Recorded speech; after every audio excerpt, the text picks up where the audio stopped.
কি প্রশ্ন আছে, কি জানার আছে? তাহলে আপনি শুরু করুন, কি প্রশ্ন আছে আপনার? না, ও আপনার পেছনেরটা। হ্যাঁ, কন্টেন্ট ক্রাইটেরিয়া কি জানতে চান? কন্টেন্ট ক্রাইটেরিয়া এটা বড় বড় পাবে। এবার কন্টেন্ট ক্রাইটেরিয়া কি জানতে চাইছেন বলুন। মানে কোন অ্যাঙ্গেলগুলো একটু দেখা উচিত, মানে বাছাই করার ক্ষেত্রে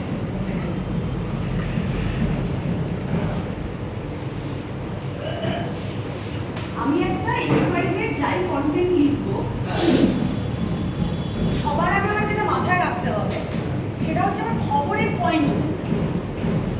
আমাদেরকে শেখানো হতো যে আমি যেটা লিখছি, যে রিপোর্টটা লিখছি, সেটার মধ্যে যেন খবরটা শেষে না চলে, যেটা আমার পয়েন্ট। এক সেকেন্ড, হ্যাঁ পাঠিয়ে দিচ্ছি। ওই যে ওনাকে দেখিয়ে দাও, স্ক্রিনশটটা দেখিয়ে দাও। হ্যাঁ,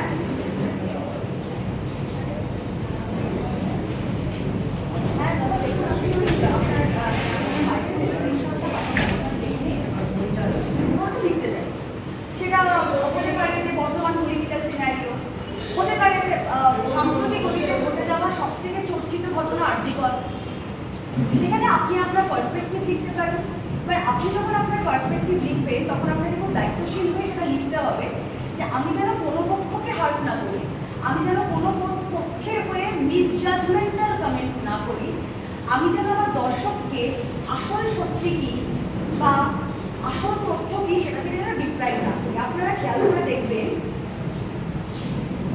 এই যে আর.জি. করের ফেসটা, এমন প্রচুর তথ্য সামনে ঘোরাঘুরি করেছে, প্রত্যেকেই তখন ময়নাতদন্তের এক্সপার্ট।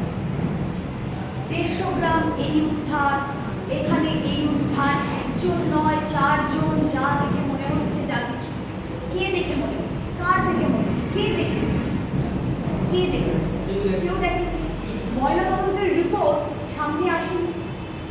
ময়নাতদন্তের যে রিপোর্ট সামনে এসেছে বলে দাবি করে এতগুলো কথা বলা হয়েছে, সেটাও ফেক। তাহলে আমি যখন একটা জিনিস লিখছি, আমি যখন, এবং অনেক নিউজ চ্যানেলে সেটা গ্রাফিক্স করে যে একজন নয় বহুজন এর সঙ্গে জড়িত, হতে পারে হয়তো বহুজন জড়িত, কিন্তু সেটা আমি একজন কন্টেন্ট রাইটার বা আমি একজন মিডিয়া ওয়ার্কার বা একজন সাংবাদিক হয়ে এটা প্রমাণ করার দায় আমার নয়। কন্টেন্ট রাইটারের ক্ষেত্রে সব থেকে আগে যেটা দরকার সেটা হচ্ছে দুপক্ষের মতামত। এটা বলছে না নিচে পড়ে গেছে। ও আচ্ছা আচ্ছা,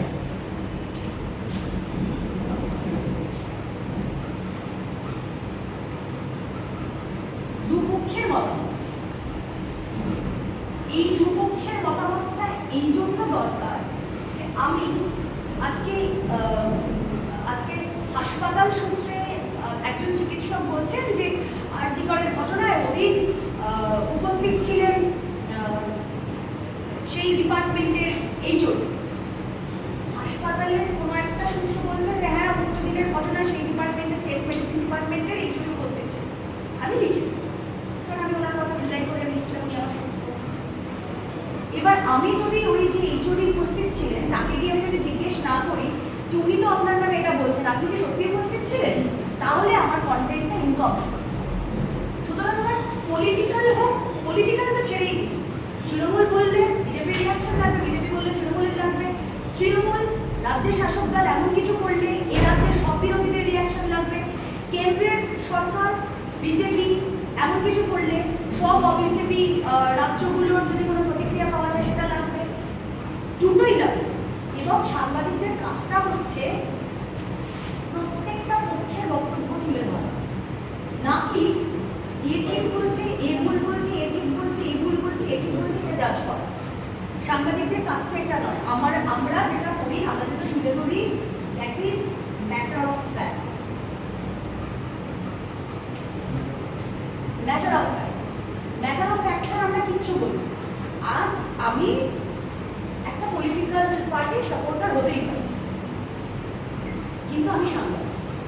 আমি যখন আমার সাংবাদিকতার জায়গায় থাকবো, আমি যখন সেই বিষয়ে কোনো একটি পলিটিক্যাল ঘটনা নিয়ে আমি যখন কোনো একটা প্যানেলে বসছি, 4-5 জন আমার পলিটিক্যাল লিডার সেখানে রয়েছে, সেখানে মানে রাজনৈতিক বিশ্লেষক রয়েছে, আমি যখন বসছি আমি কিন্তু আমার যে পলিটিক্যাল ইডিওলজি সেটাকে আমি সামনে আনতে পারি না।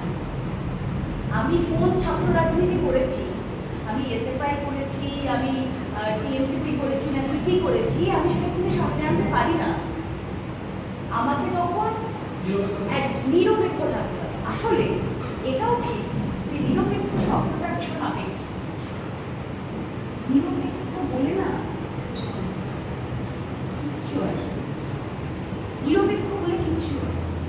তাই জন্য কি নিরপেক্ষ বলে তো কিছু হয় না, আমি তাই জন্য আমি এটা দেখি। এবার যেহেতু নিরপেক্ষ বলে সত্যি কিছু হয় না, তাহলে আমাকে তো কোনো একটা পক্ষ নিতে হবে।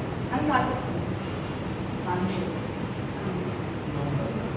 আমি এটা সবসময় আমি যখন কাজ করি, আমি রিপোর্টিং করি বা আমি নিউজ প্রেজেন্টেশনের কাজ করি, যেটাই করি, আমি নিরপেক্ষ নই, হতেই পারে না কোনো মানুষ নিরপেক্ষ।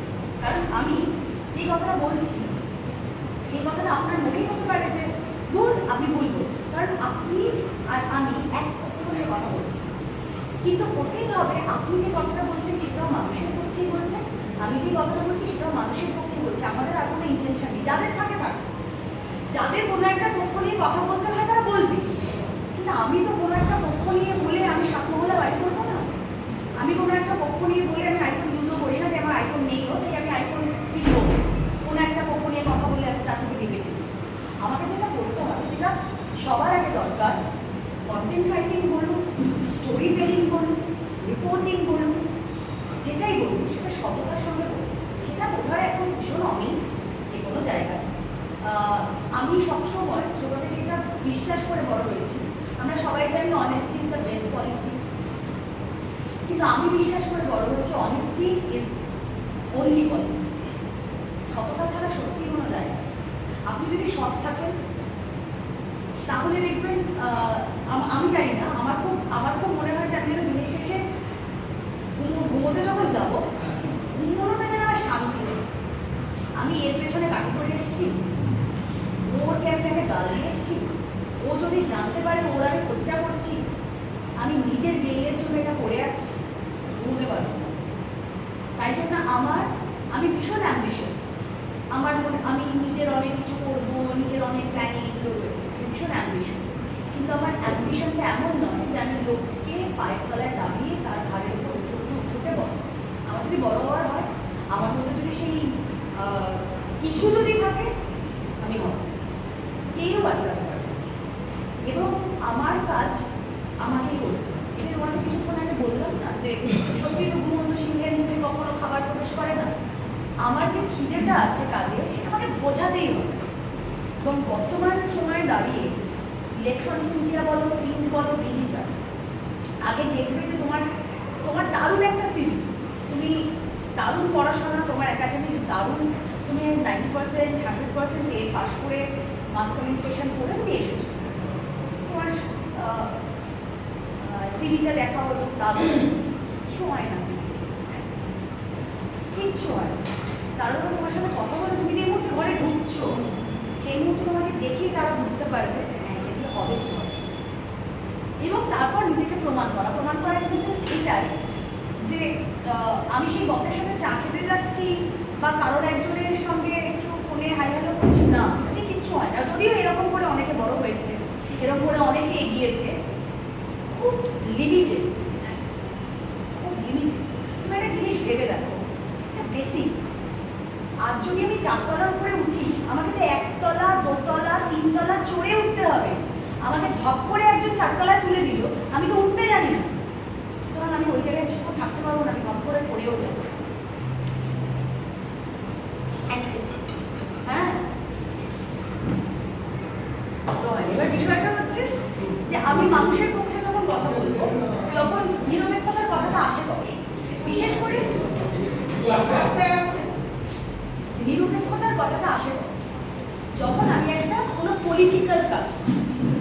যেই উদাহরণটা আমি দিলাম যে একটা আরজি করার একটা ঘটনা, সেটার মধ্যে পলিটিক্যাল কালার লেগেছে, সেটা ভীষণ রকমের পলিটিসাইজ হয়েছে, এবং এটা ভীষণ সেন্সিটিভ একটা ইস্যু। এমন সেন্সিটিভ ইস্যু যেখানে আমাকে অনেক বেশি দায়িত্বশীল হতে হবে। এবং আরও একটা জিনিস হতে হবে, সেটা হচ্ছে সবার আগে খবর চোর ধরানোর চক্করে যেটা হয়, আমরা হাফ বেকড নিউজ দিয়ে, মানে যেটা কমপ্লিট নয়, মানে ফুল তথ্য আমার কাছে আসে, কিন্তু আমি চালিয়ে দিই। এবার বিষয়টা হচ্ছে আমাকে একটু সময় নিতে হবে, তাতে আমার চ্যানেলে আমার দর্শক 10 মিনিট পর দেখুক না পাবো, অসুবিধে নেই। আমি যদি ভালো খবর করি, আমি যদি মানুষের কথা তুলে ধরি, তাহলে মানুষ আমাকে দেখবে। কিন্তু আমি যদি ফার্স্টে বলে দিলাম যে হ্যাঁ এই তো ময়নাতদন্তের রিপোর্টে এটাই এসেছে, তার 3-4 দিন পর তার কোনো উল্লেখ আমার চ্যানেলে নেই, তখন মানুষ আমাকে রিজেক্ট করবে। কিন্তু ম্যাডাম আপনাদের চ্যানেলে শিওরা এই কথাটা বলতে না। এটাই আমি বললাম যে প্রত্যেকটা চ্যানেলে যেহেতু পলিটিক্যাল কোনো একটা পার্টির একটা অ্যাফিলিয়েশন থাকে, হ্যাঁ কোনো একটা পার্টির অ্যাফিলিয়েশন, কীরকম অ্যাফিলিয়েশন, অ্যাফিলিয়েশনটা কীরকম, কেন্দ্রের এক, রাজ্যের এক। এই একটা থাকে বলতে কেন্দ্রকে আমি গালাগালি করতে পারবো না, রাজ্যকে আমি গালাগালি করতে পারবো না, আমি রাজ্যকেও গালাগালি করতে পারবো। যদি না করি তাহলে সত্যি যে মানুষগুলো এই যে 100 দিনের প্রকল্পের টাকা থেকে বঞ্চিত, তাহলে আমি যদি কেন্দ্রকে গালাগালি না করি আমার তো হবে না। আবার এট দ্য সেম টাইম কেন্দ্রের যে বক্তব্য যে রাজ্য সরকার আমাদের হিসেব দেয় না, তাই জন্য আমরা কেন্দ্রীয় প্রকল্পের এই 100 দিনের প্রকল্পের টাকা দিতে পারছি না। আমি যদি রাজ্যটা প্রশ্ন না করি তাহলে আমি সেই মানুষগুলোকে রিপ্লাই করব। সুতরাং আমাকে এমন একটা জায়গায় আসতে হবে যে জায়গাটা ব্যালেন্সড, যে জায়গাটায় আমি যদি তৃণমূলকে প্রশ্ন করি সে আমাকে বলবে না তুমি বিজেপি, আর আমি যদি বিজেপিকে প্রশ্ন করি সে আমাকে বলবে না তুমি তৃণমূল। আজকে এই কারণে ব্যক্তি মানুষের গুরুত্বটা ভীষণ। তুমি যেই চ্যানেলের যেই সাংবাদিক হও না কেন, তোমার যদি একটা ব্যক্তি পরিচয় থাকে, আমার বিয়েতে আমি বিজেপি তৃণমূল সবাইকে নিমন্ত্রণ করেছি, সিপিএমের সবাইকে নিমন্ত্রণ করেছি, আমি নিজে এসএফআই করে এসেছি, সেখানে লোকজন এসেছে, তাদের সহাবস্থান, তারা নিজেদের মধ্যে গল্প করছে, এবং বিষয়টা হয় এটাই যে তাদের কিন্তু ওই অনিয়ারি ঝামেলা ঝগড়া ঠিক অফিয়ারে কিন্তু তারা হেভি বন্ধু। মার খায় কারা, মরে কারা, যারা সবাই নয়, যারা মাঝামাঝি থাকে না তারা কিন্তু ওপরেরও খায় তলারও গুঁড়ো, কিন্তু যারা একদম নিচে, একদম যারা ক্লাসরুম, তারা হচ্ছে মরে। তাদের কাছে আমি আমার নেতাকে তুমি বলেছো, আমার দাদাকে বলেছো, কোনো মার্সি নেই, মারবো, তারপর যা হবে দেখা যাবে।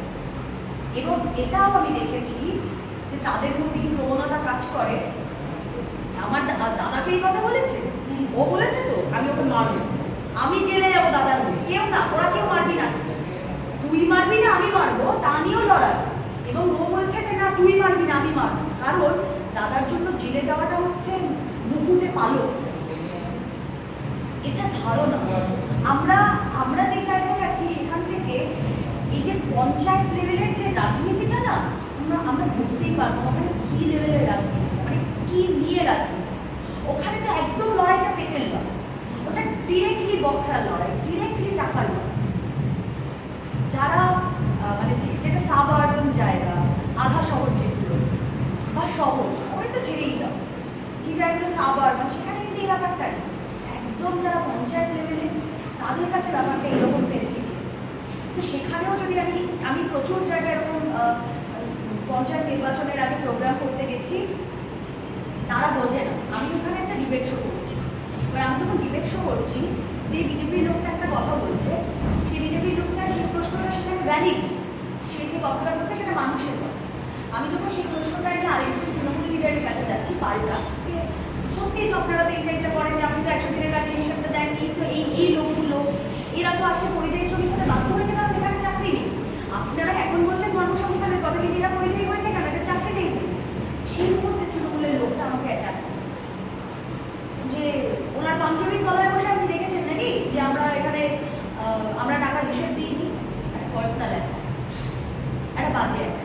আমি এরকম দেখেছি, এরকম শার্টটা ছাড়া, শার্ট ইন করা অনেকে আছে, শার্ট ছাড়া অনেকে আছে, যাদের শার্ট ছাড়া বাকি ওখানকার লোকাল যারা রিপোর্টার, যারা স্ট্রিঙ্গার, তারা আমাকে বলছে সরে এসো সরে এসো সরে এসো, যেও না ওখানে যেও না, ওই দিকটায় যেও না, সরে এসো। কেন সরে এসো? কারণ তাদের এখানে আমি বন্ধু, তাই তাদের জামা ছেড়ে। এটা আমার অভিজ্ঞতা হয়েছে। আমি এখন জামা ছেড়ে যেখানে আছে আমি নিজেই বুঝতে পারি, এখন আর আমাকে কেউ বলে দেয়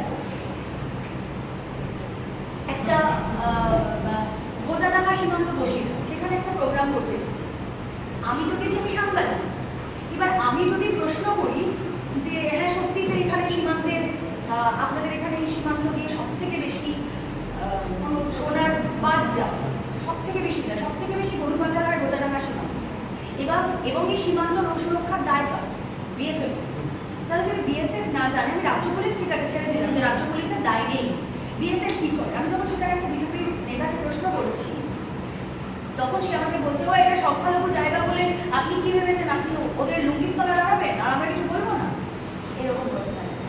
এবার তখন এবং আমার ওই ব্যাপারটা আছে যে আমার কিন্তু মাথাটা গরম হয়ে যায়।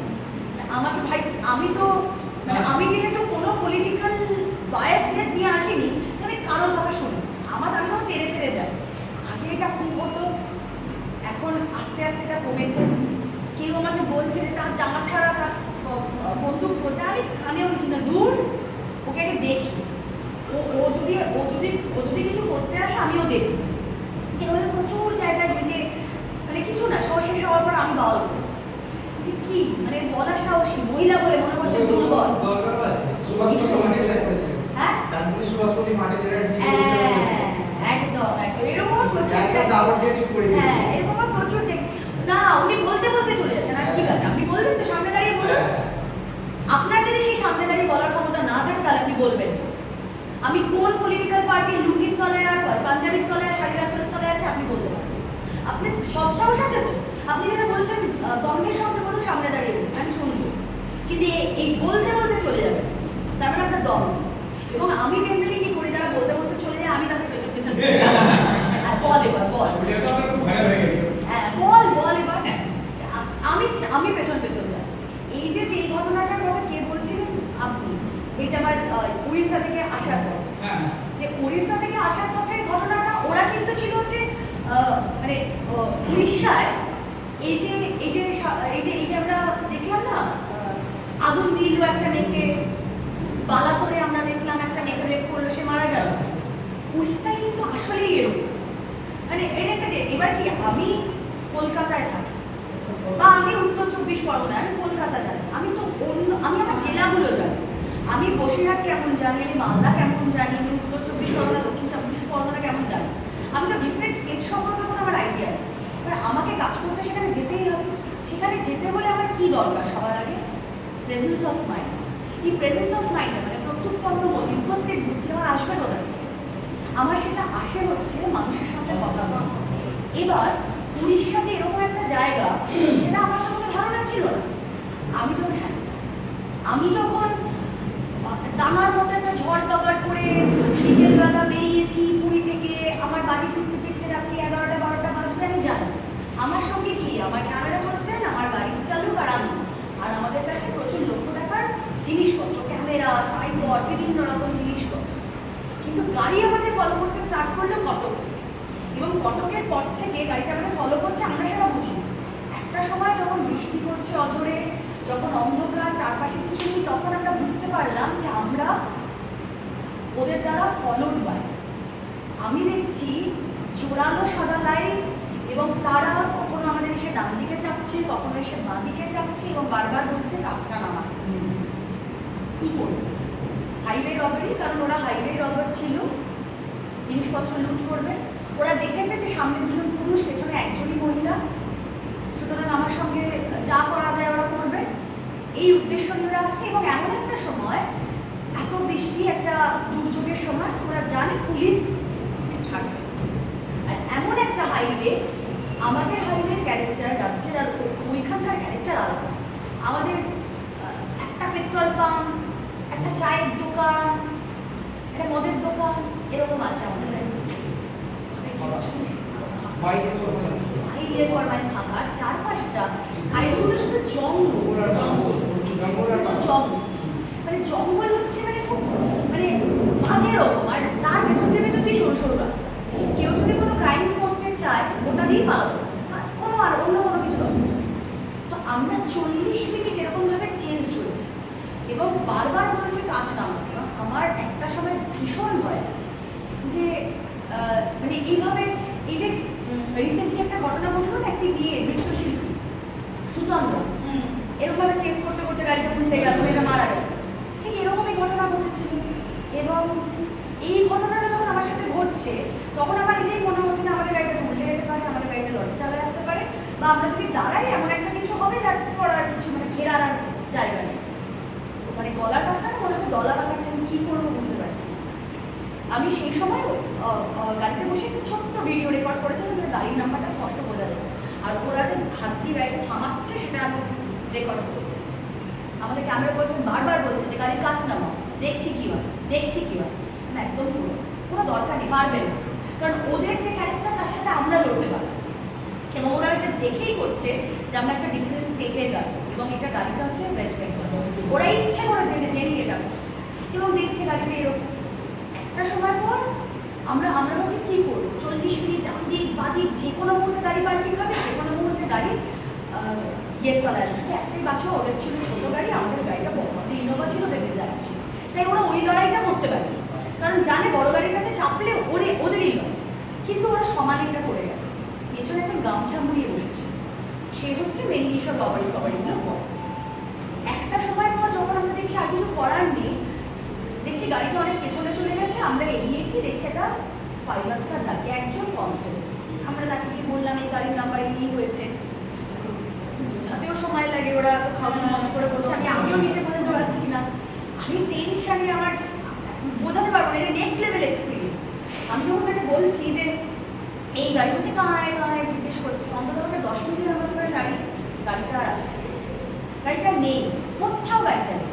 তখন কনস্টেবল বলছে কিন্তু वो चला गया देख लीजिए आप लोग जाइए। জাস্ট আমরা গাড়িতে উঠতে যাবো, তখনই দেখি জোরালো আলো, গাড়িটা আবার আসছে। দাঁড়িয়ে গেছিল, কারণ এই যে পাইলট কারটার যে ওই রুটারটা, ওই লাইটটা তো ওরা দেখতে পাচ্ছে অনেক দূর থেকে, ওরা দাঁড়িয়ে গেছে। ওরা ভেবেছে আমরা চলে গেছি, তাই জন্য ওরা এসছে, যে আমরা ওখানে দাঁড়িয়েছি, ওরা সেই জন্য ওরা ভেবেছে চলে গেছে। যেই আমরা ওখানে দাঁড়িয়ে গাড়িটা আসছে, পুলিশকে দিয়ে বললাম যে এই গাড়ি, মানে পুলিশ গিয়ে গাড়িটা এভাবে দাঁড় করাতে যাবে, পুলিশটাকে এরকম হালকা ধাক্কা মেরে গাড়িটা নিয়ে ওরা বেরিয়ে গেছে। তারপরে আমরা আমাদের গাড়িতে উঠছি, পুলিশের গাড়িতে ওঠে, ওঠার পর অনেকটা রাস্তা, জায়গাটার নাম বস্তা, অনেকটা রাস্তা যাওয়ার পর ওরা জঙ্গলে ঢুকেছে, এবং জঙ্গলে ঢুকে যাওয়ার পর গাড়ির পেছনে যে বসেছিল এবং পাইলট সিটে যে বসেছিল তারা দুজন রানিং গাড়ি থেকে ছাড়বে, শুধু যে পাইলট সে বসেছিল।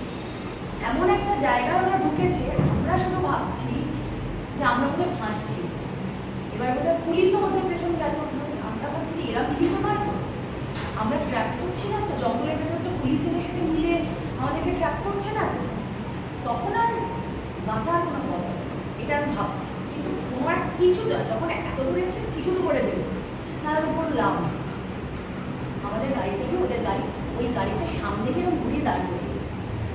লোকটা গাড়িতে বসা, অন্ধকার ঘুটঘুটে রাস্তা, একটা গ্রামের ভেতর, কেউ কোথাও নিশ্চয়ই লোহালোক করে দিলাম। হ্যাঁ, তারপর যখন জিজ্ঞেস করছি যে আমি তো তখন আর মাথায় আগুন জ্বলছে, গাড়ির সামনে গিয়ে যখন ভদ্রলোক আমি বলছি, আমি বললাম যে क्यों पीछा करते, गाड़ी में से हाथ क्यों हिला है, क्यों रोकने के लिए बोलते, কোনো কথা নেই, কারণ ও পা থেকে মাথা অব্দি ডালি इंटॉक्सिकेट, पा থেকে माथा, और गाड़ी में 2 लोग वो कहाँ गए, कौन दो আমার হচ্ছে ওই মেয়েকে চিৎকার কর, যতদূর একটি গলা যায়, চিৎকার করেছি, চিৎকার করে ওকে এমন প্রশ্ন, গাড়ির মধ্যে ধাক্কা ফাক্কা যা কিছু করে, মানে আমি যেভাবে হোক, আর বাকি দুজন কে, তুই কেন আমাকে দাঁড় করেছিস বলতে তো হবে। তখন রাত্রি 9:30, অন্ধকার ঘুটঘুটে একটা জায়গা, কোথায় আছে আমরা জানি না। ইন বিটুইন শুধু আমি অফিসে গ্রুপে একটা টেক্সট করতে পেরেছিলাম যে আমি এরকম একটা সিচুয়েশনে প্লিজ হেল্প। ওই মেসেজটা আমাদের নেটওয়ার্কে সবাইকে পাঠিয়ে দেওয়া হচ্ছিল, দেন ডিজি অল সবাইকে ফোন করে যে আমাদের গাড়ির নাম্বার এটা, এরকম আমরা বিপদে পড়েছি। কিন্তু অ্যাট দ্যাট মোমেন্ট ওরা আমাকে কী করে দেবে, আমাকে যা করার করতে পারে। আমি ওই লোকটাকে টেনে নিয়ে থানায় গেছি, এবং ওখানে আমি থানায় বাওয়াল কাকে বলে, যে আজকে আমি ফেসবুক লাইভ করেছি, আমি অফিসে ভিডিও করে পাঠিয়েছি যে বিজেপি শাসিত রাজ্যে মহিলা হেনস্থা, বাংলার মহিলা হেনস্থা। তারপর যে দুজন নেমে গিয়েছিল, হ্যাঁ, পুলিশ 1 ঘন্টার মধ্যে, আমি ওখানে বসেছিলাম, পুলিশ 1 ঘন্টার মধ্যে তাদেরকে উদ্ধার করে গেছে, মারতে গেছে। আমার সামনে যখন এনে হাজির করেছে তখন বলছে যে ये थे हाँ हम तो कहीं पे नहीं थे তারপর আপনি বললেন ঠাস করেছে মার মানে আমার মানে আমি তখন আমি থামতে পারছি এবং আমি কিন্তু সাংবাদিক সত্তা থেকে নয় একজন মহিলা সত্তা থেকে এটা বলছি তুমি কি ভাবছো গাড়ির পেছনে মহিলা আছে বলে তুমি পার পেয়ে যাবে মানে দুজন পুরুষ আছে এদেরকে মেরে সেটা যা খুশি করতে পারবো না। ওদেরকে এক কমিউনিটি পানিশমেন্ট এখন তো সব কমিউনিটি পানিশমেন্ট হয়ে গেছে মানে তাদেরকে কিছু করতে হবে একজনের 7 বছরের জেল আর দুজনের 12 বছরের জেল করেছে এবং সেটা ভার্চুয়ালি হাজিরা আমাকে এখনো দিতে হবে কিচ্ছু করতে হয় না আমাকে ভার্চুয়ালি থাকতে হয় এবং এমনভাবে এই ঘটনাটা ছড়িয়ে পড়েছিল যে ওড়িশার অন্য অন্য পলিটিক্যাল পার্টিজ যারা অপোনেন্ট तारा আমাকে ফোন করে বলছে आपके साथ क्या हुआ था आप एकदम ठीक ही हो वो लोग जो है ना वो रॉबरी करते हैं वो हाईवे रॉबरी करते हैं এইরকম ঘটনা তো আমি যদি সাংবাদিক হই ডিজিটাল প্ল্যাটফর্ম হোক ইলেকট্রনিক হোক প্রিন্ট হোক আমি যদি আমি যেখানে যাবো আমি আমার জায়গাটা করে দিতে পারি তার কারণ আমার সেই সাহস আমার সেই প্রেজেন্স অফ মাইন্ড আমার বুদ্ধি এবং আমার খিদে এটা আমাকে থাকতে হবে না হলে আমি মানে জার্নালিস্ট হিসেবে তো বটে একজন মানুষ হিসেবেও ফেল এটা আমার মনে হয় ভীষণ দরকার মানে আমরা জার্নালিস্ট হই না হই আমি জানি না আপনাদের সঙ্গে পরবর্তীতে কারোর সঙ্গে কাজ করার সুযোগ হবে কি হবে না দেখা হবে কি হবে না কিন্তু আমার ব্যক্তিগতভাবে মনে হয় আমরা যে যাই করি না কেন যদি কেউ ইউটিউব চ্যানেলই করতে চান সেটা যদি সততার সঙ্গে করে ঠিক তার ফল পাওয়া যায় ফল মানুষ পাবে আমি চ্যানেল করতে করতে মানে চ্যানেলে কাজ করতে করতে এইসব ইউটিউব করতে পারি না বাট আমার খুব ইচ্ছে যে একটা অন্যরকম পডকাস্ট করা হোপফুলি সেটা পরে করতে পারে হ্যাঁ হ্যাঁ কোথায় বাড়ি নিয়ে বাড়ি ভালো থাকবে ম্যাম ওই যে দুপক্ষের মতামত নেওয়ার সময় যদি আমরা নিচে লিখে দিই যে বক্তার বক্তব্য নিজস্ব সেটা কি করা যেতে পারে? হ্যাঁ পরে তো প্রথমত হচ্ছে আমি তো বক্তার নামে লিখছি আমি যদি প্রিন্টে লিখি আমি কন্টেন্ট রাইটের সময় আমি তো লিখবো যে অমুক পঞ্চায়েত সমিতির সভাপতি এই কথা বলবো তো আমি তো তার নাম ডিজিটাল মাধ্যমে যখন আমরা করি খবর সেটা হ্যাঁ আমি একটা ভয়েস ওভার বা ডিজিটাল মাধ্যমে ভয়েস ওভার দিয়ে করছি যে অমুক সভাপতি বা অমুক ব্লক সভাপতি এই কথা বলেছে আমি বলছি আমি কেন দাঁড়িয়ে এটা তো তার কথা আমি শুনছি হ্যাঁ বক্তার বক্তব্য নিজস্ব জেনারেলি প্রিন্টে হয় ডিজিটালি আমি তার নাম উল্লেখ করেই বলতে পারি বা স্থানীয় এক বিজেপি নেতা যদি আমি কারোর নাম না পাই স্থানীয় এক বিজেপি নেতা স্থানীয় এক তৃণমূল নেতা আমার কোনো দায় নেই আমি রুমেলা চক্রবর্তী কিচ্ছু বলছি বলছে সেই নেতাই বলছে ওরাই আমি কেউ না আমি নিমিত্ত আমি কাজটা করি আমি মিডিয়েটার আর কিছু আর কোনো প্রশ্ন সূত্রের খবর সবটাই একমাত্র ইলেকট্রনিক প্রিন্ট না সরাসরি তাকে না না না ডিজিটালে আরেকটু কেন করতে পারি ডিজিটালে একটু স্পেসিফিক হতে হবে যে ধরো সূত্রের খবর এই যে আমি যে কথাটা বললাম যে অমুক এই কথাটা বলেছে তিনিও তো আমার সূত্র অমুক নেতা এই কথাটা বলেছেন তিনিও তো আমার সূত্র স্থানীয় বিজেপি নেতার কথা বলেছেন স্থানীয় তৃণমূল নেতার কথা বলেছেন বা স্থানীয় ওয়েবর বা চিকিৎসক মহলের বক্তব্য সূত্রের খবর আমরা ইলেকট্রনিক মিডিয়া এমনি বলতে চিকিৎসক মহলটাও না বলি ডিজিটালি একটু স্পেসিফিক্যালি ব্যাপারটা বলি না হলে তোমাকে হাজারটা প্রশ্নের সম্মুখীন হতে হবে কোন সূত্র আমি বলে দিচ্ছি সূত্র মানে এখন ওই যে বললাম সবাই তো সাংবাদিকের কোনো রকম ব্যাপার একটু স্পেসিফিকেশনে যেতে হবে ডিজিটালটা যেহেতু অনেক ফাস্ট তো মানুষের কাছে এরম পৌঁছয় যে মানুষ এরমভাবে খুব স্পেসিফিক জিনিস জানতে চায় যদি গোল জিনিস জানার হয় তাহলে পেপার পড়বে যদি আরও একটু ভিজুয়ালাইজ করা ব্যাপার তাহলে চ্যানেল দেখবে ডিজিটাল মানে আমি এরকমভাবে সব তথ্য পেয়ে আর কোনো প্রশ্ন আচ্ছা ম্যাম অনেক সময় দেখা যায় যে পুলিশ অফিসারে কিংবা থানার কোনো খবর করতে গেলে হয়তো সেই র্যাঙ্কের অফিসার কোনো খবরটা দিল না বাট তাদের পুলিশ প্রশাসনের কোনো দপ্তরের কেউ আমাদের বললো যে এখানে এই কেস চলছে এবার তখন তো স্যার ম্যাম সূত্র অনুযায়ী খবর বলতো প্রশাসন সূত্রে করবো প্রশাসন সূত্র। একদম আমি কোনো নাম নিচ্ছি না A rank B rank C rank আমি কোনো নাম নিচ্ছি না আরে বলছে তো পুলিশ প্রশাসন সূত্রে করবো আমার কি কাজ এটা ম্যাডাম পেপারে লেগে যে পুলিশের এক কর্তা জানিয়েছে তবে পুলিশের এক কর্তা কর্তা জানিয়েছে জানিয়েছে হ্যাঁ পুলিশের কর্তা তো জানে, হ্যাঁ এখানে এই দিন আমরা এক সিবিআই কর্তার বক্তব্য অনুযায়ী সেই সিবিআই কর্তা গেছেন কোথাও, কোনো একটা জায়গায় রেগে গেছে বা কিছু একটা গেছে, কোনো একটা তথ্য দেখাচ্ছে, সেটার নাম বলবেন, আমার দরকার এটার নাম বলো, সিবিআই কর্তার খবর। অনেকে তো বাইট দেয় না, কিন্তু আমাকে বলে দেয়। কোনোদিনই এরা বাইট দেবে। নেভার, কোনোদিনই বাইরে দেয় না। এরা হয়তো মানে কোনো এখন যেরকম মানে এই অনেক পুলিশ আমরা দেখি খুব অ্যামিয়েবল, তারা মিডিয়ার সামনে এসে বাইক ফাইট দেয় বা কিছু, কিন্তু এরা শুধুমাত্র প্রেস কনফারেন্স করতে পারে।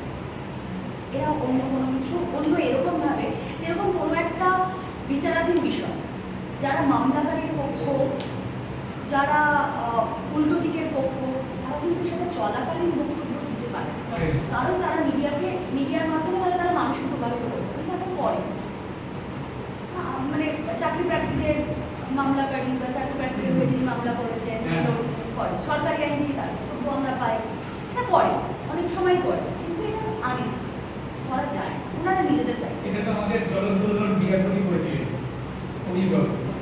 কোনো করা যায়। বলছি ম্যাডাম, চ্যানেলে ভয়েস ওভার দিয়ে মানে খবর করাটা বেটার হবে না পিটিসি দিয়ে খবর করাটা? আমি সবসময় পছন্দ করি পিটিসি এবং দর্শক সবসময় পছন্দ করে পিটিসি। দর্শকরা দেখতে চায়, শোনার থেকেও অডিও ভিজুয়াল মিডিয়া তো ভয়েস ওভার থাকলো, কিন্তু আমি যদি ছোট ছোট পিটিসি করি, ক্যামেরায় আমি যদি নিজে অ্যাপিয়ার করি, এই যে আমি শুরুতেই বললাম ওই ক্যামেরার একটা লেন্স হাজার হাজার লক্ষ লক্ষ দর্শকের চোখ, আমি যখন কথা বলছি দর্শক যখন আমাকে দেখতে পাবে, দর্শকের নির্ভরতা সেই চ্যানেলের প্রতি, সেই ইউটিউব প্ল্যাটফর্মের প্রতি, সেই পোর্টালের প্রতি তৈরি হয়, যেটা কারা চালায়, কে বলে আমি দেখতে পাচ্ছি, এর ওপর আমার ভরসাটা রয়েছে। এই পিটিসিটা ম্যাডাম আরো ভালোভাবে করা যায় কিংবা ইমপ্রুভ করা যায় সেক্ষেত্রে কি করতে হবে? এই তিনটে আচ্ছা, জোরালো হতে হবে, এই তিনটে যেভাবেই হোক, পিটিসির ক্ষেত্রেও হোক, খবর পরিবেশন মানে নিউজ প্রেজেন্টেশনের ক্ষেত্রেও, রিপোর্টিংয়ের ক্ষেত্রে যেভাবেই হোক এটা দরকার। এবং ওই আমি এমনভাবে কথা বলবো, আবার শুরুতেই যাচ্ছি, আমি এমনভাবে কথা বলবো যেন সেটা সকলের বোধগম্য হয়, আমি এমন গুরুগম্ভীরভাবে কথা বলবো, আমি এইভাবে কথা বলবো না যে মানে যেটা খুব কঠিন, খুব দুর্বোধ্য, কারণ আমার দর্শক বালিগঞ্জে, আমার দর্শক বাঁকুড়াতে, আমাকে বলতে হবে সবার মতো। বালিগঞ্জে যে ওই কি বলে এসি রুমে কাউচে বসে দেখছে আর দেখি, তার জন্য আমি করছি যে আমি খুব গুরুগম্ভীর বাংলা শব্দ, ইংলিশ শব্দ বলছি না, আমাকে তো খবরটা বলতে হচ্ছে ওই প্রান্তিক এলাকার মানুষের জন্য, সুতরাং আমার কথা যেন সহজ বুদ্ধ হয়। আমি যেভাবে কথা বলি, অবশ্যই বন্ধু বান্ধবদের সাথে যেভাবে কথা বলি সেভাবেই, গালাগালটা বাদে আমরা ওভাবে কথা বলি, আমরা যেভাবে স্টোরি টেলিং ফর্মুলায় বলবো, আমরা খবরটা যেন শুরুতেই প্রথম দু লাইনের মধ্যে থাকে, শুরু করলাম শেষ একদম কি খবরটা হলে এটা জানা যায়। যেটা আমরা জার্নালিজম করেছি উল্টো পিরামিড, উল্টো পিরামিড। উল্টো পিরামিড একদম। আগে মূল জিনিসটা, কিন্তু এখন আমরা দেখেছি বিভিন্ন নিউজ পোর্টালে অনেক কিছু বলার পর শেষে একদম অনেক সময় থাকেও না, থাকে অনেক সময় থাকেও। টাইটেলের সঙ্গেও মিল থাকে। এই একটু আগে বলছিলাম যে গোটাটা 20 মিনিট ধরে শুনে নেওয়ার পর দেখা গেল যে না, যেটা থাম্বনেল, যেটা হেডলাইন, সেটার উত্তরই নেই। আমরা এতদিন কাজ করছি, আমরা একটা থাম্বনেল দেখে খুলে ফেলে দেখি দুটো স্কুল স্টিল নেই, দিয়ে ভয় এটা দেওয়া কিছু করার নেই, আমরা তো বিরাট ঝড় আসছে। all are human beings, আমাদের তো এটা আমাদের লিখেছে দেখি তো, আমরা এত এক্সপার্ট, আমরাও তাই তো বলছি লোকের দিশা পাটানি, একই পোশাক পরলেন দিশা পাটানি, সবাই কিন্তু জানে দিশা পাটানি খোলামেলা পোশাকই পরে, কিন্তু দিশা পাটানি কি করেছে, একটা শাড়ি পরেছে, খুলে দেখলো ও আচ্ছা শাড়ি পরেছে, শাড়ি পরেছে বলে তাই না খবর। ব্যাপারটা এইরকম যে আমাদের এই চটকদারি ব্যাপারটা, এটা ডিজিটাল মিডিয়া এসে, ডিজিটাল মিডিয়া, এবার এর মধ্যে থেকেও ওই যে বললাম যে আমরা তো ম্যাটার অফ ফ্যাক্ট বলবো, কি ফুল সাদা কালো, যেটা সাদা যেটা কালো সেটা বলবো, আমাদের মধ্যে কোনো দুটো আলাদা থাকে। ম্যাডাম এই ভিডিও আপলোডের কোনো টাইমে কোনো নির্দিষ্ট ব্যাপার থেকে কটা করে খবর এই যে কিছুক্ষণ আগে যে টার্মটা আমি মনে করতে পারছিলাম না, কি ডেভেলপার নাকি একটা আছে হ্যাঁ হ্যাঁ, ওদের থেকে টাইমটা ওরা বলতো ওয়েব ডেভেলপার নাকি না, ওয়েব ডেভেলপার তো আইটি, মানে এটা হচ্ছে মানে এদের কাজটা হচ্ছে কন্টেন্ট ডেভেলপিং, ভিডিও রিচ বাড়ানো এইগুলোই থাকে। এবং মঙ্গলবার কোন সময় পোস্ট করলে আমার ভিউ হবে, রবিবার কোন সময়, মঙ্গল আর রবিবার এক সময় ভিউ হবে, এক সময় রিচ বাড়বে না, সেটা ওদের কাছে খুব। এবং এটাও নয় যে প্রত্যেক সপ্তাহে মঙ্গল প্রত্যেক সপ্তাহে রবি একই জিনিস হবে, তাও নয় কিন্তু। আজ যদি ইন্ডিয়া পাকিস্তানের ওয়ারের সিচুয়েশন হয়, সেই সময় যখন আমি কন্টেন্ট আপলোড করবো, তার কিন্তু অন্য সময় আছে, তার কিন্তু অন্য সময় নির্ভর করে। মানে সেটা হচ্ছে যেই সময় সমসাময়িক যা যা চলছে তার উপর ডিপেন্ড করে।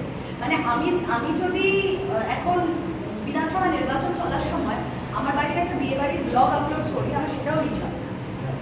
আমাকে সেটা বুঝে করতে হবে কোন সময় করলে সেটা হবে। এইটা বলছি ওই মাসে মাসে যারা ওই ব্যাপারটা ক্যালকুলেট করে দেবে, এটা তার করতে হবে। যে একটা যেহেতু আপনি আপনাদের বলেছেন বিষয়টা, তবু বলছি আমাদের যে সমস্যাটা হচ্ছে, ধরুন আমরা অনেকদিন থেকে কাজটা করছি, প্রথম প্রিন্ট মিডিয়া, তারপর ডিজিটাল মিডিয়া। বর্তমানে এই সমস্যাটা হচ্ছে যেহেতু এটা খোলা, কোনো নিয়ন্ত্রণ নেই, ওই যে কেউ একটা হোম মাইক কিনে, ঠিক আছে, দেখা যাচ্ছে তার কোনো রকম কোয়ালিটি নেই। এই যে এমন একটা শব্দ আমাদের দুজনের কানে এসেছিল একদিন, একটি ছেলে আমাকে বলছে পিটিশনটা দিয়ে দাও। মানে পিটিসিকে, মানে এমন একটা ছেলেকে কাজে লাগানো হয়েছে, উনি এক মেইন স্ট্রিম মিডিয়া জেলা রিপোর্টাররা প্রেস ক্লাবে বসে আছে, একটি ছেলেকে একটা লোগো দিয়ে দেওয়া হয়েছে, আমি নাম বলছি না। তো সে আমাকে দেখছে এক জায়গায় কাজ করছে এক ফিল্ডে, সে আমাকে হঠাৎ বলছে একটা জায়গাতে ইস্যুতে এবার পিটিশনটা দিয়ে দাও। পিটিশন আমি প্রথম পিটিশন তো অন্য, মানে পিটিশনটা কোর্টে দিতে হয়। ও শুনেছে পিটিসি, আমরা বলি পিটিসি। আমি পিটিসি এখন তখন আমি ধরে ফেলেছি যে ও যোগ্যতা জানি, ও একজন সার্বিক করে কর্মী। মানে এইটা এদের আমার সত্যি এইটাই আমি বলছিলাম যে খুব ইয়ে লাগে যে আজকে তো মানে আমরা দুজনে কত হাসো পরের দিন ওকে বলছি ওকে কলিয়ার মিডিয়া পিটিশন মানে পিটিসি কি, মানে এগুলো জানে না। পিটিসি ফুল ফর্ম কি না। প্লিজ টু ক্যামেরা কেউ জানে না। এই যে মানে তুমি ধরো একটা চাকরি এখন ইন্টার্নশিপ করছো, পিসিআর ফুল ফর্ম কি? Production control room. কে বল? এমসিআর মাস্টার ক্লাস যারা ব্রেক অ্যান্ড অল চায়। গুড। কোন college? Jadavpur university. Jadavpur university. না, আমার বাড়ি দপ্তর। তাই? বাঁকুড়ার কোথায়? কাউন্টি। তোমারও তাই যাদবপুর? বোলপুরে বাড়ি? বোলপুরে কোথায়? তাই? আর থাকো কি কলকাতাতে? যাদবপুরে কি ডিপ্লোমা না না, মাস্টার্স। মাস্টার্স? বাহ, খুব ভালো। কি কি ইচ্ছে হওয়ার? রিসার্চে যাওয়া হয়েছে। রিসার্চ, জানতে চাও করে রিসার্চ ডেভেলপমেন্ট কমিউনিকেশন। ডেভেলপমেন্ট, খুব ভালো স্যার। তোমার জব মানে কি? এই একটু সংশোধন করি, মিডিয়াতে মিডিয়া জব নয়, পেশা নয়, নেশা। একদম প্যাশন। একদম। তুমি যখন জয়েন করবে, এখন এই বর্তমান সময় দাঁড়িয়ে কত টাকা পাও? খুব কম পাও। কিন্তু তোমার যে কোয়ালিফিকেশন, তুমি যদি একটা অন্য সাবজেক্টে মাস্টার্স করে একটা অন্য কিছু করো, তোমার শুরুই হয়তো হবে 25-30 দিন, এখানে হয়তো বছর 10। তাহলে এখানে মানুষ কেন আসে? এটা চাকরি করতে আসে, না জব করতে, তা সংসার চলবে, তা কিছু চলবে। তুমি একটা যদি কোনো জায়গায় 5,000 টাকা পাও, তোমার লিপস্টিকের খরচ হবে, তুমি কোনটা লিপস্টিক কেনার জন্য দেবে, কোনটা বাড়িতে মা বাবাকে দেবে, কি করবে, কোনটা গাড়ি ভাড়া। জব তো হচ্ছে যে সুন্দর করে ফর্মাল জামা কাপড় করে যাবো, 10টা 5টা চাকরি করবো, এরকম এটা তো নয়। এটা জব নয়। ফার্স্টেই মাথা থেকে এই শব্দটা সরিয়ে দিই। আমরা এটা করি, আমাদের অর্থসংস্থান হয়, সত্যিই হয়, কিন্তু আমার কোয়ালিফিকেশনের অন্য আরেকজন, যে হয়তো একজন আইটিয়ান, যে হয়তো একজন শিক্ষকতার সঙ্গে রয়েছে, তার যে স্যালারি আর আমার যেটা আনম্যাচ। কিন্তু আমার দিনের শেষে শান্তিটার কথা, আমার দিনের শেষে শান্তিটা হচ্ছে জব, আমার এটা স্যাটিসফ্যাকশন। আমার কি, আমি আমার প্যাশনটাকে নিয়ে চলছি। আমার প্যাশন কিন্তু এটা নয় যে আমি চাকরির মুখ দেখাতে পারছি। আমি যদি চাকরির মুখ দেখাতে না পারি, আমার কিচ্ছু এসে যায়। আমার যদি কোনোদিন এরকম হয় যে কোনোদিন সুযোগ হয় যে আমার ভীষণ গলাটা ব্যথা, আমি কি বলি যে আমার আজকে খুব গলা ব্যথা, আমি আজকে অনেয়ার হতে পারবো না, হয়তো খুব না এরা হবে না, অনেয়ার হতে হবে, কিন্তু যদি আমাকে না হতে হয় আমি ডেস্কের কাজ করতে হেভি মজা, কারণ আমার কপি লেখাটাও আমার প্যাশন। জার্নালিজমটা একটা প্যাশন হলে তবেই এই পথে এগোনো যায়, না হলে এই পথ বড় দূর এগোনো যায়। এটাকে প্যাশন করতে হবে, আমাকে ফোকাস থাকতে হবে, আমি শিখতে শিখতে যাবো। আর ওই যে বললাম, যত বয়স বাড়বে তত তার গ্রহণযোগ্যতা বেশি, তার প্রোডাক্টিভিটি বেশি, তখন তার এক্সপিরিয়েন্স কত।